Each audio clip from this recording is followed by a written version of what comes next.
Good morning, fourth graders. Today we are working on a new kind of text connection, text to world. This week we've talked about text to text connections. We've made text to self connections in two different stories, and today I'm going to share with you a story called Chicken Sunday and make some of my own text to world connections.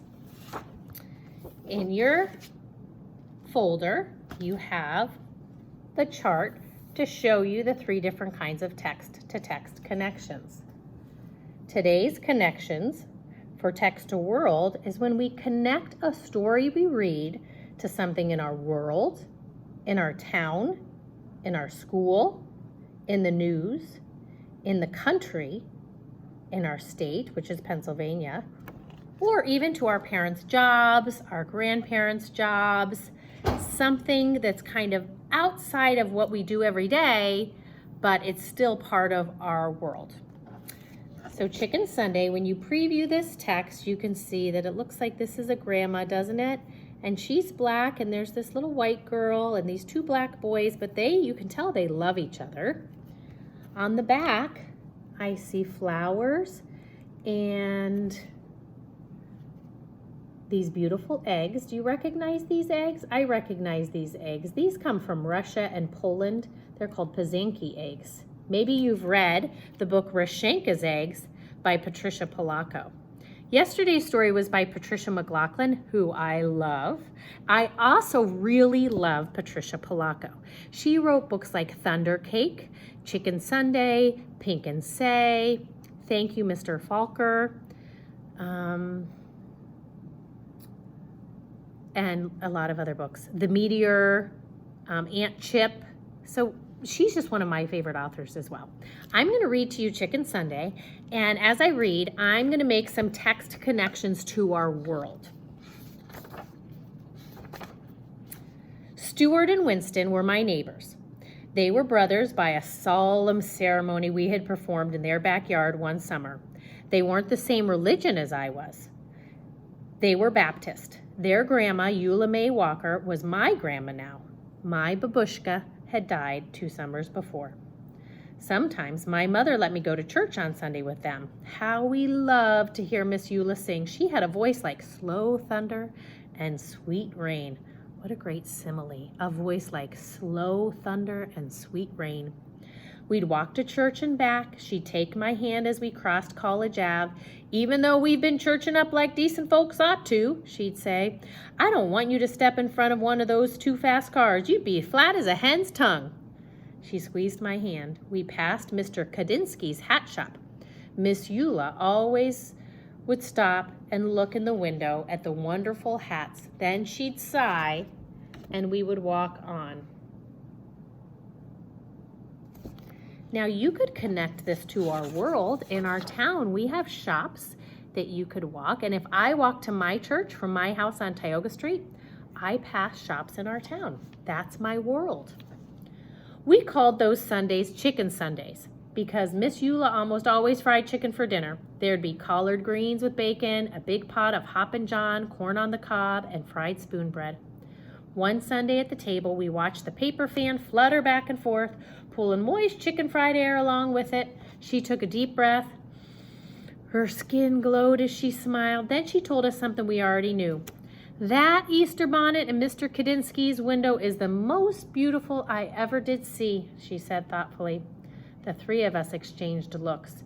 We wanted to get her that hat more than anything in the world. Stuart reached into the hole in the trunk of our wish tree in the backyard. He pulled out a rusty Band-Aid tin.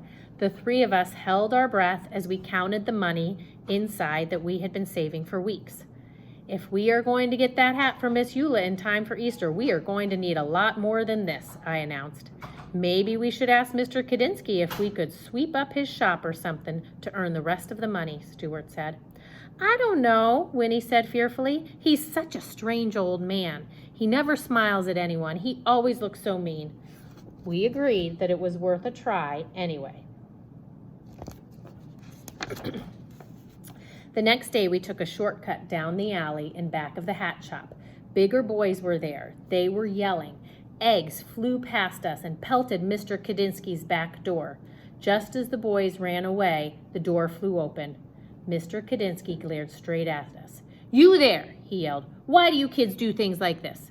"It wasn't us," Stuart tried to say, but Mr. Kadinsky wouldn't listen to us. "All I want to do is live my life in peace. I'm calling your grandmother," he shouted as he wagged his finger in Stuart's face.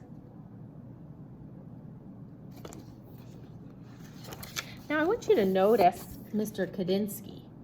I know from my world that oftentimes people with names like Kadinsky and a hat like this, it might show us where they're from. We're going to learn more about where he's from. So I would connect that maybe he's from Eastern Europe. Certainly different than these kids living in the city. Miss Eula was waiting in her living room for us. "Miss Eula, we didn't throw those eggs," I sobbed. "Some big boys did it," Stuart sputtered. "What were you doing at the back of his shop in the first place?" she asked. We knew that we couldn't tell her the truth, so we just stood there and cried. She looked at us for a long while. "Baby dears, I want to believe you. Heaven knows that I brought you children up right to always tell the truth. If you say you didn't do it, then I believe you." "It is too bad, though," she went on to say. "That poor man has suffered so much in his life. He deserves more than eggs thrown at him. You know, he thinks you threw those eggs. You'll have to show him that you are good people. You'll have to change his mind somehow." And right now I'm making a text-to-world connection. I'm making a text-to-world connection about stories in the news that people do who are prejudiced, who want to discriminate against someone of a different religion, and he's a different religion. Mr. Kadinsky is Jewish, and he grew up in Europe at the time of World War II. And Miss Eula, she knows that. She knows that he has suffered enough and that kids are making fun of him, older kids, because he's Jewish, because of his background. That's called prejudice and discrimination. And we know that that has happened in our own country, some even in our own county. In my kitchen the next day, we thought and thought, how can we win him over when he thinks that we threw those eggs? Stuart asked. He doesn't even like us, Winston chirped. Eggs, I said quietly. Eggs? Stuart asked. Eggs, I screamed. I went to the kitchen drawer and took out a lump of beeswax, a candle, a small funnel with a wooden handle, and some packets of yellow, red, and black dye. Mom helped me show the boys how to decorate the way my bubby had taught us, the way they do it in the old country. We made designs on the shells with hot wax, then dyed them and finally melted the wax patterns off. We put the eggs in a basket and, though we were afraid, marched into Mr. Kadinsky's shop and put them on the counter.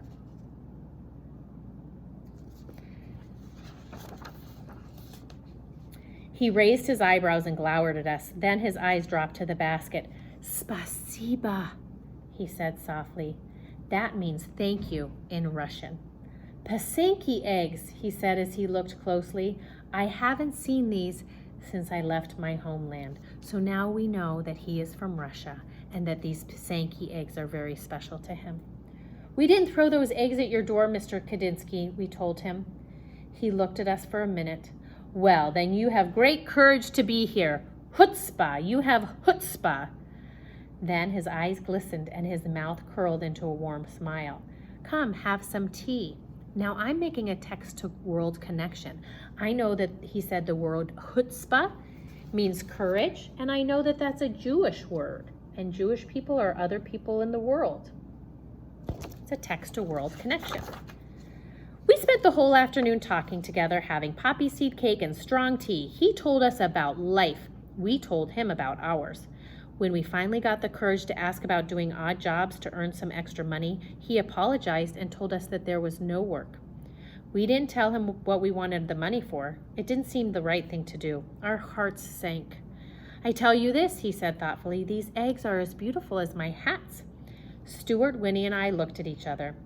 It is almost Easter, he went on to say. I'm sure that people would love these eggs. Set up a table and sell them right here in my shop.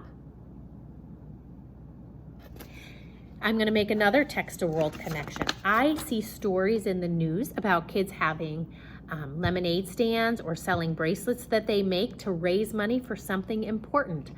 I remember seeing a story about a girl who made bracelets to help people in her town who were suffering from COVID or had lost their jobs because of COVID. This is a good text to world connection. For the next few days, we worked very hard. We made almost a dozen Pasanke eggs. When people came in, they picked them up and said things like beautiful, splendid, intricate, glorious. We sold them all in one single day. That afternoon, when all the eggs were gone, we counted our money. We had more than enough for the hat. Just as we were about to tell Mr. Kadinsky that we wanted to buy the hat, he came out from the back room holding a beautiful hat box. And it was gift wrapped. "Keep your money, children," he said softly. "I have seen Miss Eula admire this. It is for her, isn't it? Tell her that I know you are very good children. Such good children."